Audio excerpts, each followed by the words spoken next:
Benar. Ya, Benar nggak benar. mungkin dia nggak mungkin nggak posting. Jadi kalau kita analisa tuh kayaknya nih orang lagi yang namanya dia persiapan ada di Indonesia, dia diusir oleh si Yosef suaminya karena memang di Jerman itu setelah adanya putusan perceraian dia masih yang namanya bisa rujuk lagi selama 1 tahun.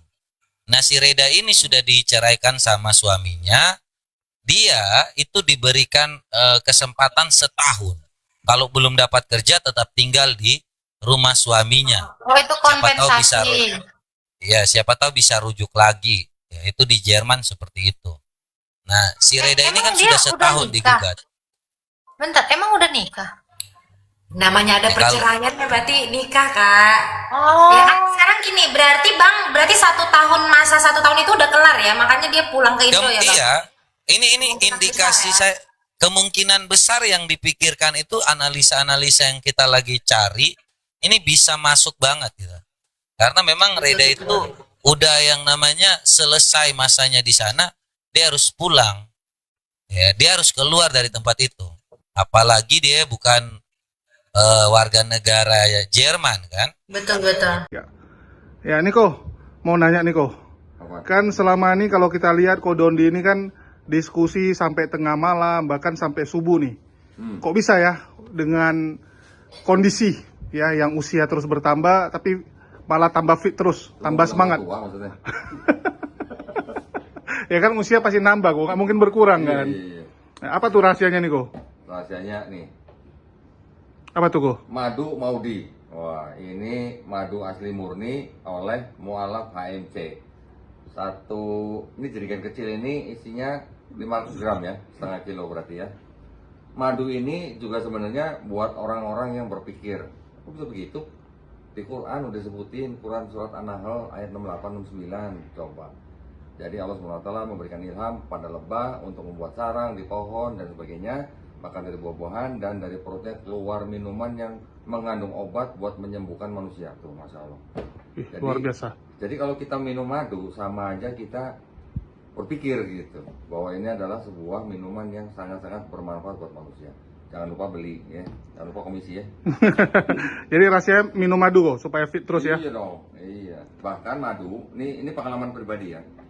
Dulu ketika mama saya sakit diabetes, kan ada luka di kakinya. Saya malah diajarin sama dokter yang merawat lukanya untuk mengolesi dengan madu. Setelah dirawat, kita olesi dengan madu.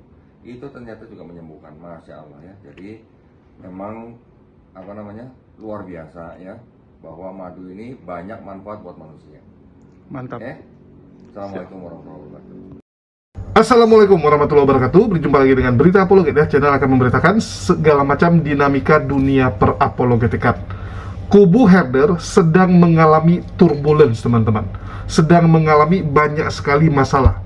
Mulai dari PG yang kemarin memaki Yuli dengan sebutan pesundul. Terus gak lama kemudian Edis ngamuk-ngamuk kepada Yuli dan juga herder-herder lainnya karena dianggap gagal untuk mengurus kasus penipuan yang dilakukan Ferdinand Huttayan kepada dirinya. Francesca itu habis, teman-teman. Habis disebut tukang fitnah, disebut tukang nyebar berita bohong yang membuat hubungan dari Edis dan Ferdinand menjadi bermasalah, menjadi ribut. Karena dibilang sumbernya itu dari Francesca ini yang mengatakan Ferdinand adalah pamannya dari Rudi Iskariot, sehingga kejanglah Edis di situ. Setelah Edis kejang, reaksinya kepada Ferdinand ternyata salah dan menimbulkan reaksi balasan. Dan ternyata info tersebut adalah bohong. Data yang diberikan oleh Francesca kepada Edis ternyata data hoax, data bohong. Ini membuat Edis semakin kecewa. Udah nggak bisa cebokin, ternyata nggak bisa juga memberikan data yang bagus, data yang jelas, data yang akurat. Belum lagi kita lihat dari kubu herder belakangan juga mogok kerja lantaran remah-remahan roti dari Edis itu sudah sangat berkurang. Jadi memang teman-teman ya, kalau sumbernya dimatikan itu akan ngefek nggak langsung, butuh proses. Karena mereka masih punya stok uang selama ini. Masih ada. Ya, masih ada sisa-sisa donasi untuk mereka makan, untuk mereka putar. Barulah bulan ini terasa sekali. Terasa sekali di mereka sudah seret. Nah, jadi kalau bulan lalu, 2 bulan lalu, mereka masih bisa bertahan karena masih ada sisa uang transferan dari para donatur-donatur kepada mereka, sehingga masih ada uang untuk mempersatukan para herder-herder ini, uang untuk memberi makan herder-herder ini. Sekali lagi teman-teman ya, yang namanya herder ini adalah binatang atau anjing yang mahal.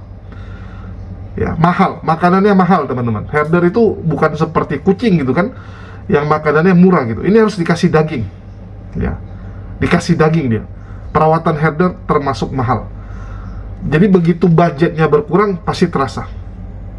Jadi banyak sekali turbulensi yang terjadi, dan ini yang paling mantap. Ya, berita terbaru bahwa Reda Marbun sudah diceraikan oleh suaminya. Jadi suaminya yang bernama Joseph, yang sekali lagi teman-teman ya, merupakan orang Jerman yang dibilang penyakitan oleh beberapa orang, itu menceraikan Reda Marbun. Karena Reda Marbun sering melakukan VCS dan selingkuh. Nah, ini infonya dari kubu anti Edis teman-teman ya, dan saya rasa kalian sudah beberapa kali mendengar selintingan tersebut. Cuman di sini kita rangkumkan saja. Ya, jadi tugas dari channel ini hanya merangkumkan dan memberikan informasi kepada kalian supaya umat muslim nggak perlu nonton di channel Kristen, nggak perlu nonton di Komal Kristen. Kalian bisa dapat info terakurat, terbaru mengenai Polikardus yang saling bongkar-membongkar. Nah, ini menarik. Apa benar Reda Marbun sudah cerai? Karena memang 2 hari yang lalu saya dapat informasi, dan saya sudah nonton sendiri juga, bahwa Reda Marbun itu sudah tidak open camp. Sudah tidak open camp. Saya pikir karena lagi kecewa, lagi malas ya, gara-gara herder ini lagi dimarahin sama Edis, sehingga dia malas gitu kan. Dia malas untuk ngekomal, malas membuka komal untuk membela Edis, karena memang lagi suasananya lagi nggak enak banget ya. Jadi saya pikir seperti itu. Karena lagi malas, dia nggak rajin buka komal dan nggak perlu open camp. Oke, tapi ternyata dia tidak open camp supaya tidak ketahuan bahwa dia sudah tidak di Jerman. Karena sekali lagi teman-teman ya, kita open camp itu ini menunjukkan di mana kita berada. Kenapa bisa begitu? Kita lihat waktunya saja gitu kan. Misalnya contoh, di Indonesia lagi waktu misalnya sudah Isya, ya sudah jam Isya gitu, sudah malam. Kalau di Jerman kan -6, ya -6 gitu kan. Artinya di Jerman masih sore, masih siang. Kalau kita lihat dia punya langit Reda Marbun sudah gelap juga, besar kemungkinan dia ada di wilayah Asia.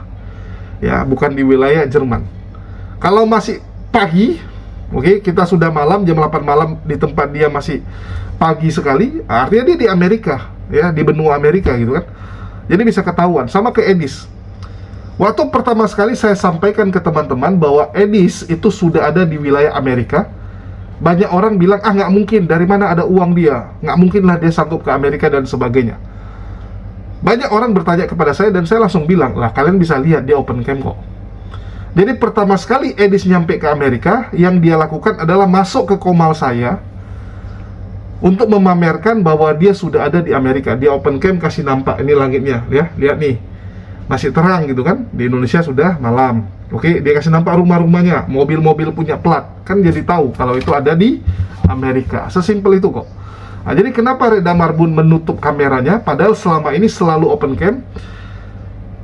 Menurut Robert Lele, ini karena dia tidak mau ketahuan bahwa dia sudah tidak ada di Jerman. Oke? Pendukung Reda Marbun mengatakan kalau dia lagi liburan. Oh, dia lagi liburan, lagi jalan-jalan gitu kan. Reda Marbun selama ini kalau jalan-jalan selalu pamer, selalu buat VT, selalu update status. Oke, itu ciri khas Reda Marbun.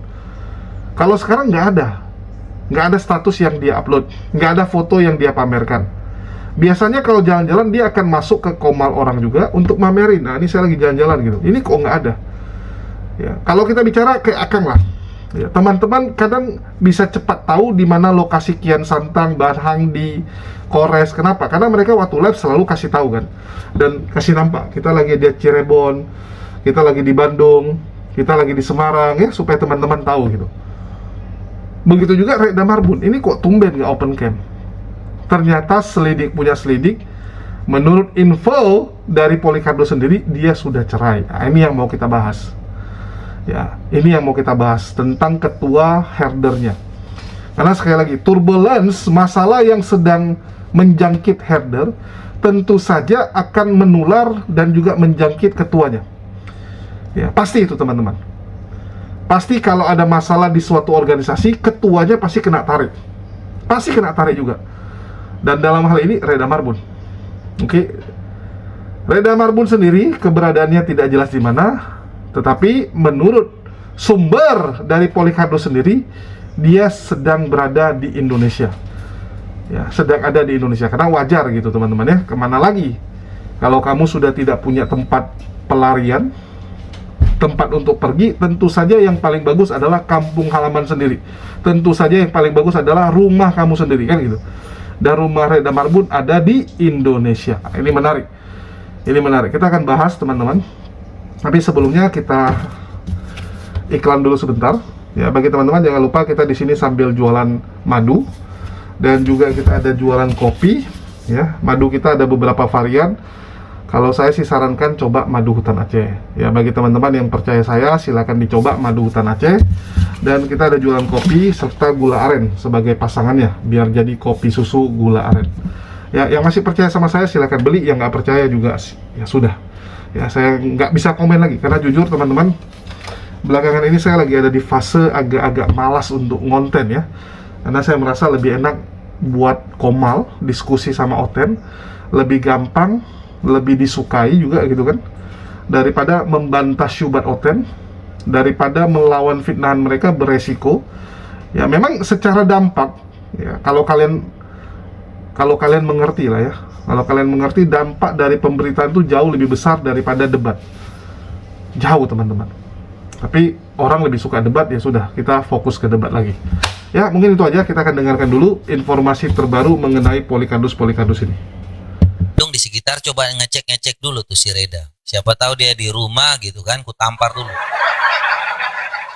Biar ada ini anggotanya busernya ngikut dulu si Reda itu. Penjahat internasional masalahnya itu. Soalnya dia kan baru posting tuh kan, posting di itu, tapi nggak tahu ya itu postingan tahun berapa. Kalau itu kan bisa aja ya gimmick gitu ya. Iya sih. Minimal kan harus ada pembuktian. Tapi kemarin bang ya, dia kan bilang ke Meksiko ya. Ada orang yang komen gini, biasanya yang jalan-jalan ke Meksiko itu bandar katanya. Bandar apa? Bandar narkoboy katanya.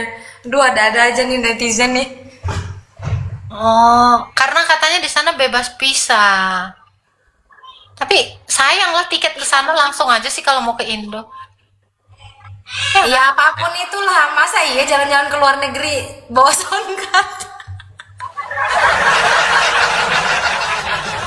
Kayaknya dia di Indo sih.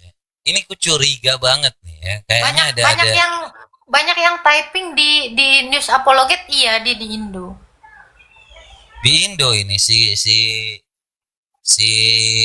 pentil basi. Tapi gini ya, dia jalan-jalan ke Frankfurt aja yang masih di Jerman, dia posting gitu loh bang. Posting, iya. Masa ini keluar negeri ke tempat lain nggak posting ya kan? Gak mungkin dia nggak posting gitu kan, hanya receh-receh bodoh-bodoh aja tuh dia posting, lagi nyanyi di gereja aja dia posting. Betul Gitu. Alibinya masuk deh.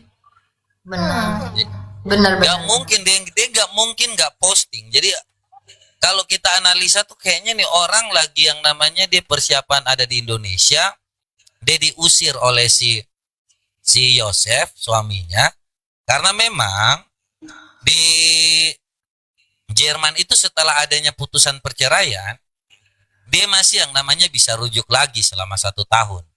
Nah si Reda ini sudah diceraikan sama suaminya, dia itu diberikan kesempatan setahun. Kalau belum dapat kerja tetap tinggal di rumah suaminya. Oh, itu Siapa tahu bisa kompensasi.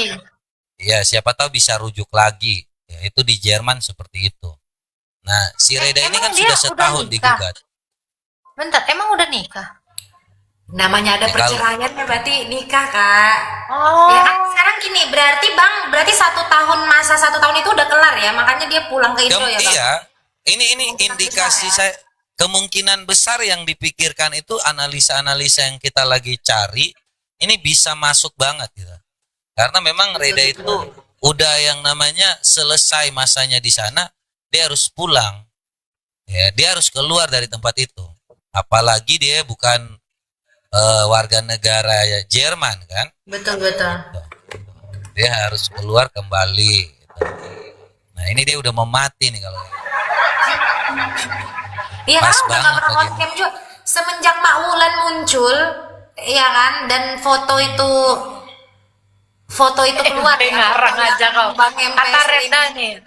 Reda Marbun 1 typing MP ngarang aja kau katanya. Nah, dia kan gak pernah on cam lagi, Bang, semenjak foto itu keluar Iya. kan, dan Mak Wulan itu Betul. muncul kan, memberikan kesaksian. Udah gak pernah on cam Betul. lagi juga dia. dia udah nggak pernah on cam, dia juga entah dia di mana. Ini kan nggak mungkin dia jalan-jalan ke Meksiko, itu dia miskin papa itu si Reda tuh mau jalan-jalan kemana ya. Ya, hidup susah itu si Reda tuh ngomong tuh sok hebat tapi nyatanya tuh miskin. Si Metatron juga bilang kan dia itu miskin si Reda itu, hidup Oh susah iya, di sana. iya, betul-betul. Metatron pernah nelpon aku. Waktu itu pas Yuli ke Manokwari, uang makannya Yuli selama 2 hari di Manokwari itu Reda minta ke Metatron. Metatron telepon aku cerita, aku tanya, lo bukannya Ibu Reda ini banyak uang ya Bang ya tinggal di Eropa? Si Metatron bilang, mana ada dia punya uang Kak, buktinya aja minta sama aku kok. Tuh gitu. Itu memang nyata sih si Reda tuh miskin.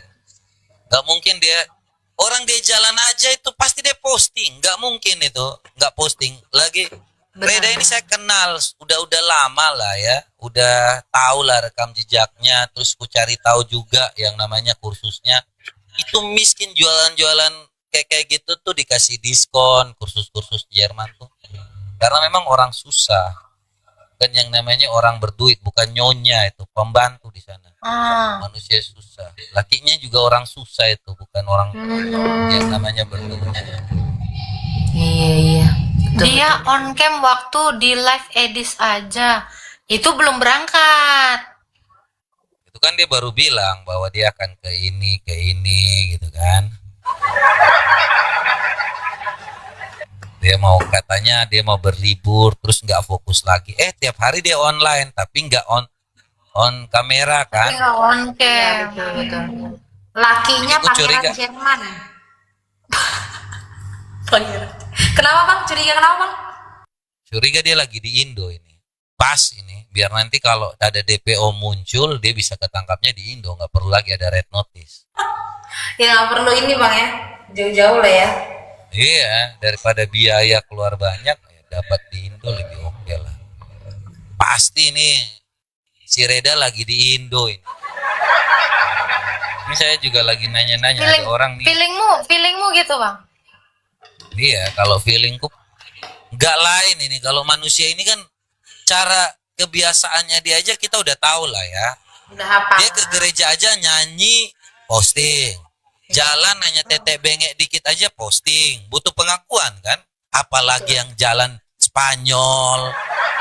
Masih kita kalau lihat kebiasaan-kebiasaan orang lah, kita udah tahu. Contoh lah tadi ku bilang si Burhan temanku itu, dia kebiasaannya kalau di depanku dia cerita orang lain, dia juga pasti di belakangku dia akan cerita tentangku kan. Itu kan kebiasaan-kebiasaan yang sudah ada. Makanya aku bilang, oh kalau Burhan ini aku nggak bisa terlalu jujur ya. Bahkan ada yang ku tambah-tambahkan, dia terima lurus-lurus aja. Seperti ku bilang contoh, dia pernah cerita bahwa akun Kaisar Agustus itu, Agustus ya. Pokoknya akun Kaisar Agustus itu udah mati, orangnya udah mati beneran. Ya aku bilang, serius? tentu tahu dari mana. Iya, Enggak. makanya. Kemarin itu masuk ke roomku, Bang. Amang Kaisar itu. Serius loh. Iya, makanya aku Oh, pernah, bilang. pernah. Isunya pernah. Intinya kan ternyata bohong. Itu Bohong. Ada dia baru kemarin. Serius. Iya, makanya kan ku bilang kalau Metatron tuh ternyata sifatnya seperti itu. Dia kalau dengar apa yang diomongin orang tuh dia terimanya lurus, dia enggak Oh. yang namanya nyaring gitu kan. Dikira dia bener Maka- aja gitu ya kan. Ya, kita, Makanya kita kalau ngomong asal pun ke dia ya kan Bang, tetap dipercaya sama dia lalu disebarin itu gitu loh. betul. Orangnya Makanya kayak ku tangkap banget narasi-narasi dari binatang ini dari siapa aku udah tahu ya. Betul, Oh, betul. pastilah.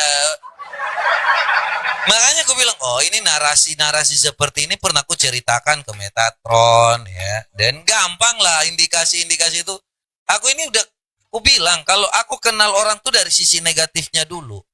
Sisi negatif dia bisa yang namanya ku terima baru kita bisa berteman. Ya.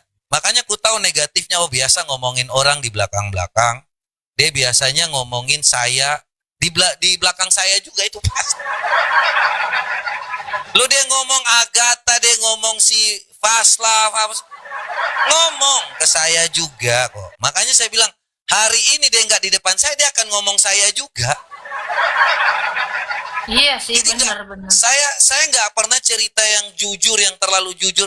Saya tahu bahwa dia sumber informasi, tetapi apa yang dia sampaikan pun nggak saya terima sepenuhnya. Karena dia mendengar itu, dia dengar, kemudian dia hanya langsung terima bersih-bersih, lurus-lurus aja gitu. Loh saya pernah bilang punya ini pun dia akan terima aja. Dia akan pokoknya dia, oh ini sumbernya dari sini. Tahulah saya hal-hal seperti itu. Teman-teman saya tuh saya kenal baik. Makanya saya teman sedikit aja gitu.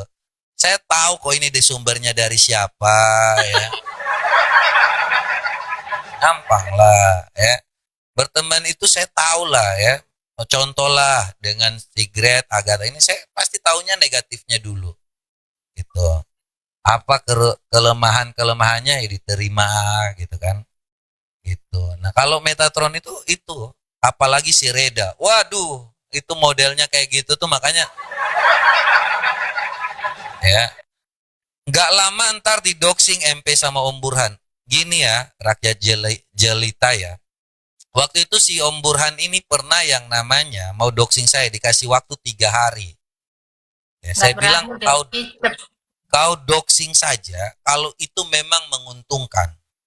Tetapi kalau saya yang bukakan, saya ini cepat aja nyari tahu kau tuh cepat banget. Hidupmu Bukan tuh nyari itu tahu lagi, Bang MP mah bukan nyari tahu lagi, udah tahu. Udah Itu tahu ku aja, cari- tinggal ngebongkar aja. ku cerita tuh satu cerpen kehidupannya dari awal sampai akhir tuh jelas. Ku bakal ngomong tuh apa adanya aja. Dan ku kasih bukti semuanya. Ya jadi gak usah yang ngancam-ngancam lah. Lu ngomong apa, lu ngomong apa tuh gue udah tahu lu bakal ngomongin apa. Orang yang dikatakan binatang-binatang semuanya itu sumbernya dari siapa aku tahu kok, kalau bukan dari dia mau dari mana lagi. Ya contoh lah kayak si Yuli datang ke sini gitu. Cerita bahwa saya punya hutang, punya ini. Itu kan cerita dari Yuli. Ya bahwa saya gini gitu. Yuli datang ke sini nggak ada hasil, mau ketemu saya, bapak saya tanya, ya panggil Omu biar kita ngomong. Kembali ke sana Yuli mulai cerita tuh kepada binatang-binatang tentang kehidupan pribadi saya yang dia dengar sepintas apa segala macam yang gak jelas. Ya sewa ruko lah ya. Jadi saya ngerti banget sumber-sumber binatang itu dari mana. Ya. Hal-hal itu terlalu mudah bagi saya untuk tahu-tahu orang, oh ini dapatnya dari sini. Jaringan-jaringan binatang itu siapa saja saya tahu kok ya. Informasi saya aja didapat dari Facebook. Yang penting rajin-rajin cari di Facebook, dapatlah nama saya ya. Terus yang pegang-pegang paha, yang dikatakan pegang paha itu kan itu akun TikTok saya yang lama yang disebar oleh saya sendiri. Dan perempuan itu bukan yang namanya perempuan istri orang, itu SPG ya. Itu jujur-jujur aja, saya tuh dulu kerjanya di Jarum, makanya saya tuh belajar manajemen Jarum. Ya, setelah saya keluar itu saya belajar. Dulu saya kasir ya untuk Jarum ya. Anda kalau teman-teman semua, yang namanya PT Jarum itu dulu nomor 1 di Indonesia. Makanya saya dulu kerjanya di situ dan saya belajar manajemennya.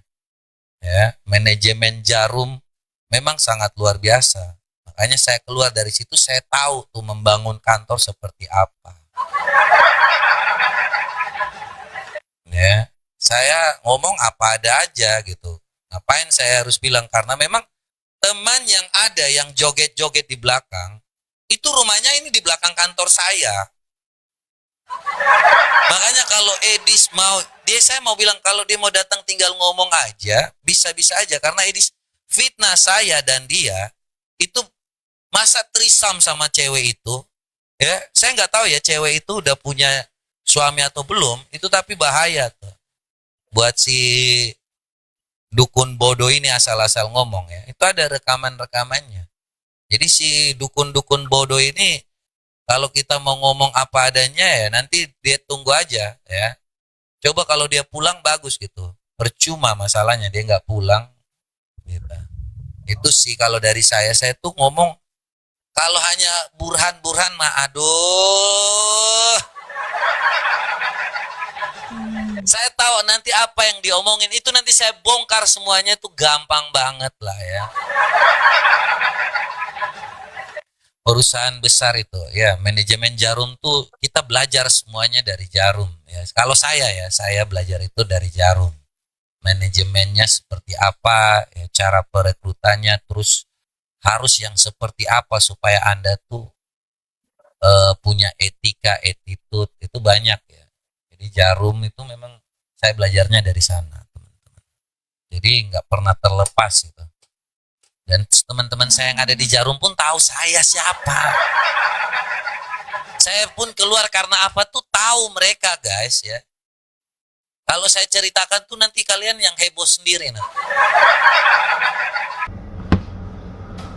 Jadi begitulah teman-teman ya, informasi dari kelompok Polycardus sendiri. Dan sekali lagi saya ulang ya, ini memang sedang musim kelompok herder kena masalah. Jadi memang mereka ganti-gantian teman-teman. Nanti kelompok anti Edis lagi kena masalah, nah itu beruntun tuh. Pak Bom, RK, Rudy Iskariot, semua gitu kan. Nah, begitu juga kalau kubu herder kena masalah, mereka akan satu persatu kena. Udah mulai dari Yuli, Francisca ya yang dilaporkan. Ya, sekarang kena lagi dengan Reda Marbun sebagai ketuanya. Nanti bentar lagi Edwin, Sofiatul, itu akan satu persatu tuh teman-teman. Kalau masalah cerai nggak cerai saya nggak ikutan, tapi memang siapa yang tahan punya istri seperti Reda Marbun? Babi kau, babi kan gitu, anjing. Waduh, kerjanya cakap kotor, maki-maki, oke? Kerjanya live terus, kalau nggak VCS, ada bukti VCS dia kan gitu. Ada yang disebarkan ya foto-fotonya oleh anti Edis, VCS yang dilakukan oleh Reda Marbun, dan saya juga dikirimin sebenarnya. Jadi saya dikirimin oleh kelompok anti Edis ya, bukti-bukti kebejatan dari kelompok Edis ini. Kalian bisa lihat dia pagi siang malam live teman-teman, tanpa kerja, tanpa ngurusin rumah, nggak bersih-bersih, nggak masak, nggak ngapa-ngapain. Siapa suami yang tahan? Jadi kalau suaminya menceraikan dia ya wajar saja gitu. Menurut saya wajar sekali gitu, karena ini orang apa kerjanya selain aneh-aneh. Oke? Terus kalau dibilang Reda Marbun ini kaya atau tidak, karena kan kita ingat ya, dia selalu bacot-bacot uang saya banyak, kita bisa kirim siapapun, kita bisa beginilah, kita bisa begitu. Tapi ternyata faktanya, menurut keterangan dari Edwin sendiri, si botak biadab ya, Edwin kelompok herder gitu kan, dia bilang apa? Saat Yuli ke Papua, Manokwari, Yuli itu sampai harus minta uangnya sama Edwin gara-gara Reda Marbun tidak transfer uang makan. Kalau menurut saya sih wajar saja Reda Marbun tidak transfer, karena menurut Reda Marbun bukan kewajiban dia ngasih makan Yuli. Ya walaupun Yuli lagi ke sana dalam tugas ya, dalam tugas, tapi kan seharusnya 1 hari selesai. Ini kenapa bisa lama? Karena memang Yuli mau ketemu dengan Bintang Daud main catur malam-malam. Ya, dia mau di kamar main catur dengan bintang laut sehingga dia extend, menambah hari ya di Manokwari. Dan sekali lagi, selama ini Yuli juga bisa nyari uang sendiri, kontak donatur sendiri untuk biaya tiket, bisa hubungi donatur untuk uang makan dia, untuk uang saku dia dan sebagainya. Sehingga Reda Marbun merasa Yuli bisa bereskan sendiri kok. Yuli udah dewasa kok, Yuli jago kok untuk nyari duit sendiri gitu. Ngapain juga dia yang keluar gitu kan? Dia nggak mau. Oke? Belum lagi kita juga tahu ada uang 15 juta yang sampai detik ini nggak jelas. Nggak jelas teman-teman. Ya. Ada di kelompoknya Reda Marbun ini. Dan janji akan dikembalikan, tapi sampai detik ini belum dikembalikan. Sampai detik ini belum dikembalikan. Oke? Nah, ini memang kelakuannya gitu. Reda Marbun sendiri kalau datang ke Indonesia ya siap-siap pasti akan digas pelaporannya oleh Robert Lele. Karena Robert Lele sudah masukkan LP untuk 2 orang, Francisca dan Reda Marbun. Begitu dapat informasi Reda Marbun di Indonesia, pasti ini akan lebih dikejar oleh Robert Lele. Pasti dia akan ngotot kalau bisa secepat mungkin kasusnya naik ya. Naik jadi TSK, jadi tersangka, sehingga bisa langsung diciduk Reda Marbun sebelum dia kabur ke negara lain. Karena Reda Marbun kalau sudah cerai dengan suaminya ya, sekali lagi, itu pasti akan cari bule yang lain. Dia nggak mungkin mau dengan orang Indonesia, nggak mungkin mau dengan orang lokal ya, karena apa ya, boringnya kalau orang bilang ya, sama kayak piston motor, mobil gitu kan ya, boringnya itu udah standar luar gitu, udah nggak bisa pakai Indonesia. Oke, dia udah nggak mau tinggal di Indonesia juga gitu, pasti dia maunya tinggal di luar negeri. Ya, mau itu di Belanda kayak, mau itu di Jerman, di Prancis, dimanapun, dia maunya di luar negeri. Dan dia pasti cari bule, karena di Indonesia nggak akan laku. Dia sadar dengan wajahnya, dengan spek dia gitu kan. Kalau dapat orang di Indonesia ya capek jadinya. Ya, harus makan hati, harus banyak sekali drama-drama gitu. Mending cari bule lah gitu kan. Kalaupun ada drama, minimal ada uangnya. Dan mungkin dia termotivasi dari kata Dewi Monyong juga gitu ya. Dewi Monyong walaupun mukanya kayak tikus ya, yang bilang dia sendiri teman-teman ya, Dewi Bulan sendiri mengakui mukanya kayak tikus ya, walaupun dia kayak tikus, tapi isi rekeningnya tidak seperti tikus kejepit. Nggak seperti para Polikardus ya, sok-sok bilang orang tapi kantong mereka seperti tikus kejepit isinya. Nol, menjerit dompetnya teman-teman. Oke. Dan masih banyak lagi fakta-fakta yang disampaikan ya. Salah satunya Robert mengatakan bahwa Yuli saat datang ke rumah dia, ke rumah bapaknya, itu malah diusir, disuruh bawa pamannya dulu. Kamu kalau mau bicara bawa pamanmu dulu, yang orang Kupang ya, yang merupakan warga Kupang. Karena Yuli ya bukan orang Kupang gitu, nggak nyambung, nggak ngerti dah ya. Nah, ini menarik teman-teman. Dan masih banyak lagi hal-hal yang kalian sudah dengar sendiri. Dan saya rasa udah cukup lah ya, dari saya udah cukup. Nah, kenapa makin kesini makin lemas, oke? Dan kita mau buka Komal aja. Kita mau fokus buka Komal untuk diskusi supaya banyak oten-oten yang tersadarkan dan minimal kita dapat saweran sedikit lah. Ya minimal kita bisa dapat saweran. Mana tahu ada yang nyawer paus gitu kan, kayak Pak Bom Bom gitu kan, sering disawer paus. Ya lumayan teman-teman, lumayan nambah-nambah ya, karena kita lagi membutuhkan kucuran saweran teman-teman untuk saat ini, karena mobil baru perbaiki ya. Kalau mobil nggak diperbaiki nanti repot kalau mau melahirkan tiba-tiba ya, karena mobil itu kaki, nggak mungkin saya antar istri saya pakai motor gitu kan, lagi mau melahirkan, atau nunggu Grab, kelamaan nunggu Grab. Oke, mungkin itu aja yang bisa saya sampaikan. Makasih buat teman-teman semua yang udah nyimak, udah mendukung channel ini selalu. Makasih buat semuanya. Di akhir kata saya ucapkan wassalamualaikum warahmatullahi wabarakatuh. Sampai jumpa di lain kesempatan.